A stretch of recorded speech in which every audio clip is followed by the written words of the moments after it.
할렐루야.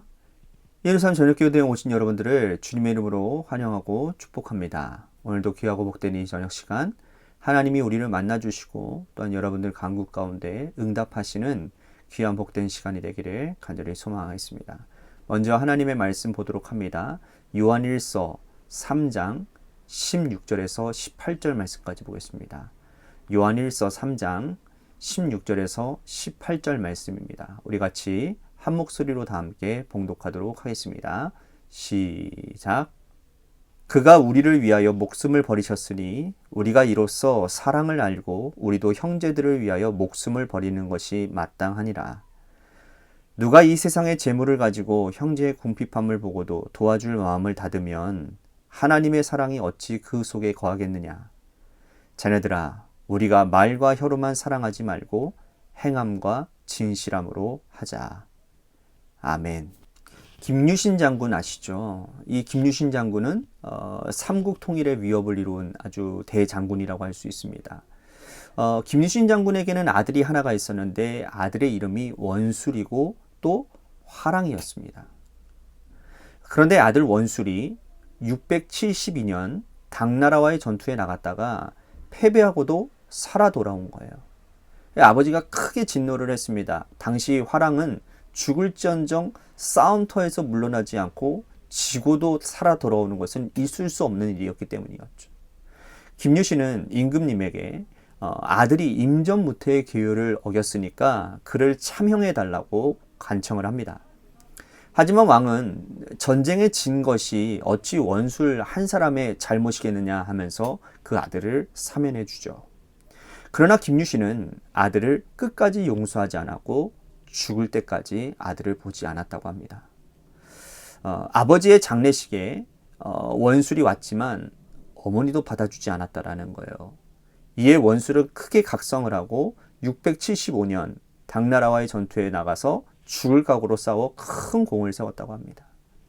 이처럼 여러분 명문 가문에는 내려오는 가풍, 이 이어받은 태어난 아이는 이 가풍을 이어가야 할 책임과 의무를 가진다라는 것입니다. 자, 우리는 영적으로는 세상에 속한 사람이 아니라 하나님의 자녀입니다. 하나님은 자녀인 우리들에게 요구하시는 것이 있습니다. 자, 오늘 본문에서 사도 요한은 하나님의 자녀가 어떻게 살아야 되는지, 하나님의 자녀라면 지켜 행해야 될 것이 무엇인지를 말씀하고 있습니다. 1절 말씀 보십시오.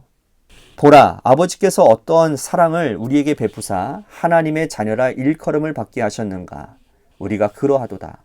그러므로 세상이 우리를 알지 못함은 그를 알지 못함이라. 자, 오늘 말씀해 보니까 우리를 하나님의 자녀로 칭하셨어요. 하나님의 자녀된 우리는 하나님을 아버지라고 부를 수 있습니다. 예수님도 하나님을 아버지라고 부르셨기 때문에 우리는 예수님과 어떻게 보면 형제 관계가 되는 거예요. 예수님이 우리의 오빠가 되고 우리의 형님이 되는 겁니다. 하나님과 예수님, 우리는 한 가족이 된 거예요. 자, 가족이면 반드시 지켜야 될 의무와 책임이 있는 것입니다. 자, 그것을 말씀하고 있어요. 4절 말씀 보십시오. 죄를 짓는 자마다 불법을 행하나니 죄는 불법이라. 자, 하나님의 자녀는 죄를 지어서는 안 된다라는 거예요. 왜요? 죄는 불법이기 때문이에요. 사람들은 윤리적인 기준에서 벗어나는 일탈을 죄라고 생각합니다. 하지만 그것을 본질적인 죄라고 말할 수는 없어요. 성경이 기록하는 죄는 뭐냐? 자기중심성입니다. 다시 말씀드립니다. 성경에서 말하는 죄는 뭐냐? 자기중심성이에요. 하나님에게서 벗어나서 자기중심대로 사는 것이 죄라는 거죠. 에덴에서 아담과 하와의 죄를 여러분 기억해 보시기를 바랍니다.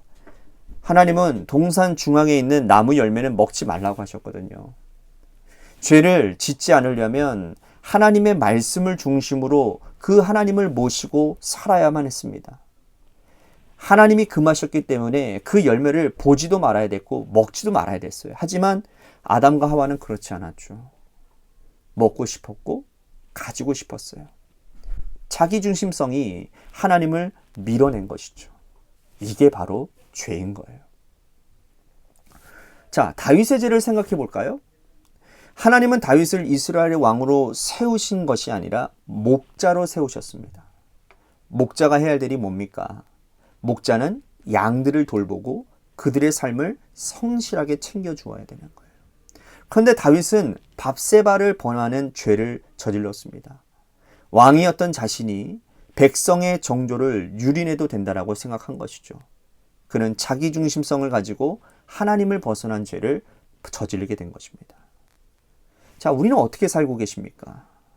하나님을 벗어나 자기중심적으로 살고 있다면 그것은 하나님 앞에서 죄를 짓고 있는 거예요. 사도 요한은 이러한 죄를 저지르는 자, 불법을 행하는 자에 대해서 이렇게 말씀을 하고 있습니다. 8절 말씀 보십시오. 죄를 짓는 자는 마귀에 속하나니 마귀는 처음부터 범죄함이라. 하나님의 아들이 나타나신 것은 마귀의 일을 멸하려 하심이라. 자, 보세요. 죄를 짓는 자는 하나님에게 속하지 않고 마귀에게 속했다라고 말씀을 합니다. 자, 이 말은 마귀의 자식이라는 뜻이죠. 여러분, 살다 보면 죄를 지을 수도 있는데 어떻게 마귀의 자식이라고 이렇게 단정적으로 말할 수 있는가? 어떻게 보면 이 말씀을 보면 좀 서운하기도 합니다. 그런데 그렇지가 않아요. 여러분, 하나님과 세상, 그러니까 세상과 하나님 나라 사이에는요, 회색지대가 없어요. 하나님의 자녀 아니면 마귀의 자녀입니다. 하나님의 말씀을 지켜 행하고 죄짓지 않고 불법을 행하지 않는 자는 하나님의 자녀가 되고, 그렇지 않은 자는 모두 마귀의 자식인 거예요. 우리는 한쪽 발은 세상에 두고 한쪽 발은 하나님 말씀에 두고 살아갑니다. 그러면서 스스로 지혜롭다고 생각해요. 여러분, 여기서는요 이렇게 하고 저기서는 저렇게 행동하면서 세상을 지혜롭게 산다고 생각합니다. 그러나 그것은 내 생각일 뿐, 여러분, 하나님의 생각은 아니에요. 하나님이 보실 때에 하나님의 자녀 아니면 모두 마귀의 자녀인 거예요. 그래서 마태복음 여러분 25장에 보면요, 양과 염소의 비유가 나와요. 양은 하나님의 자녀고 염소는 마귀의 자식입니다. 그러니까 중간지대, 회색지대가 없는 거예요. 그러므로 우리는 하나님의 자녀가 되지 못하면 마귀의 자식이 될 수밖에 없다라는 사실을 깨닫고, 하나님의 자녀로서 여러분 자기중심성을 극복하고 하나님 중심으로 살아갈 수 있어야 됨을 기억하시기를 바랍니다. 사도 요한은 또 하나님의 자녀가 더 적극적으로 행동해야 됨을 말씀하고 있습니다. 자, 11절 말씀 보십시오. 우리는 서로 사랑할지니 이는 너희가 처음부터 들은 소식이라. 자, 죄를 짓지 않고 불법을 행하지 않는 것에서 더 나아가서 이제는 뭐예요? 사랑을 행하는 자가 되라고 말씀을 합니다. 여기서 이 사랑이라고 하는 것은 말로만 하는 게 아니에요. 구체적으로 뭐라고 말씀하느냐? 우리가 읽은 17절, 18절 말씀 보십시오. 누가 이 세상의 재물을 가지고 형제의 궁핍함을 보고도 도와줄 마음을 닫으면 하나님의 사랑이 어찌 그 속에 거하겠느냐? 자녀들아, 우리가 말과 혀로만 사랑하지 말고 행함과 진실함으로 하자. 자, 재물이 많이 있는데 형제의 궁핍함을 본 거예요. 그런데 그를 돕지 아니하면 어떻게 하나님의 자녀라고 말할 수 있느냐라는 거예요. 사랑은 말과 혀로만 하는 것이 아니고 행함과 진실함으로 하는 것이라는 거죠.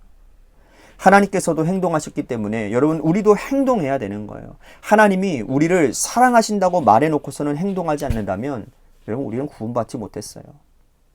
하나님이 우리를 입으로만 사랑한다고 하고 예수 그리스도를 우리에게 보내주시지 않았다면 여러분, 우리는 지옥 백성이 되는 거예요. 구원받을 수 없어요. 하나님께서 아들을 이 땅에 보내신 그 행함과 진실함이 있기 때문에 우리가 구원함을 얻었다라는 거죠. 예수님은 아버지의 말씀에 순종해서 이 땅에 오셨어요. 인간의 옷을 입고 고통받으시고 십자가에 지고 돌아가셨어요. 그리고 3일 만에 부활하셨어요. 예수님도 말과 혀로만 말하지 않고 행동으로 십자가에서 죽으심으로 우리를 향하신 자신의 사랑을 확증하셨다라는 거예요. 우리는 그 선상에 있는 자들이에요. 우리가 하나님을 아버지라고 부르고 예수님과 가족이 되었다면 주님의 말씀대로 우리는 아버지를 배워야 되는 거예요. 이제 우리의 사랑을 이웃에게 어떻게 전달해야 되겠습니까? 우리가 하나님의 자녀라면 오늘도 행동하고 표현해야 될 줄로 믿습니다. 오늘 말씀 생각하면서 우리 같이 기도했으면 좋겠습니다.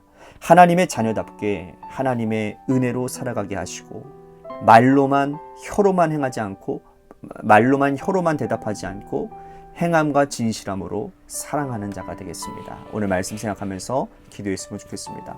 또 한 가지, 우리 교회가 하나님께서 베풀어 주신 은혜에 보답하며 사랑으로 이웃을 섬기고 또 연약한 자들을 잘 세워갈 수 있는 그런 교회가 되게 해달라고 우리 같이 교회를 위해서 간절히 기도했으면 좋겠습니다. 또 한 가지, 육신의 질병으로 고통당하시는 분들을 위해서 기도했으면 좋겠습니다. 지민석 현재님과 또한 수술을 앞두고 있는 박우자 권사님, 또한 이상권 지사님을 위해서 기도해 주시고요. 또한 우리 김순환 권사님을 위해서도 기도해 주시기를 바랍니다. 마지막으로 여러분들의 삶의 자리와 여러분들의 자녀들을 위해서 기도하시다가 시간 돌아가시기를 바랍니다. 노래 끝날 때까지 우리 같이 합심하여 기도하도록 하겠습니다. 기도하시겠습니다.